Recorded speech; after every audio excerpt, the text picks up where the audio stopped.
Humor to yourself. And this is a spin-off to humor to your baby. You can't teach your baby how to take advantage of this full range of human emotions if you don't take advantage of them as well. If you've had children before, you know that pregnancy expands you, and bringing another child into your family expands you even more. There is no end to our capacity to be richer, deeper, broader, more understanding, more compassionate, more humanitarian human beings. Whether you have a religious background or not, we get to grow as human beings. Remember, we are all one humanity. We are all born naked, and we are all born equal because the sun shines on all of us. We often use mind beliefs to curtail us. Religion can curtail us.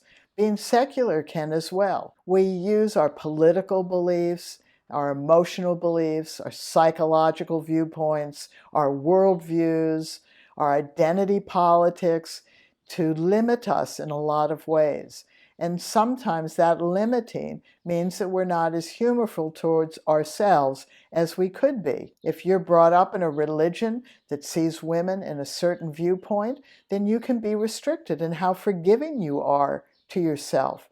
If you've been brought up as a younger child and felt beaten on by your older siblings, it can be very difficult for you to use humor towards yourself. There are all sorts of circumstances where we don't use humor towards ourselves. And I don't mean making fun of ourselves. I mean cheering ourselves up and using humor.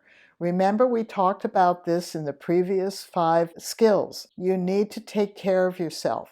And one of the great gifts that you can use for yourself is to lighten up your thinking, lighten up your mind, lighten up your emotions, lighten up your psychology, and just become a freer, more humorful person. And if you're feeling good at this point, that is part of the territory. Pregnancy blossoms women. And if you don't feel good in pregnancy, then you need to find other ways to do that. It can be by getting a massage. It can be by smelling a beautiful fragrance, or by looking at the clouds, or going out and sitting under a tree. Anything that brings you a relief from that heaviness inside you is giving humor as a gift to yourself between 12 and 24 weeks.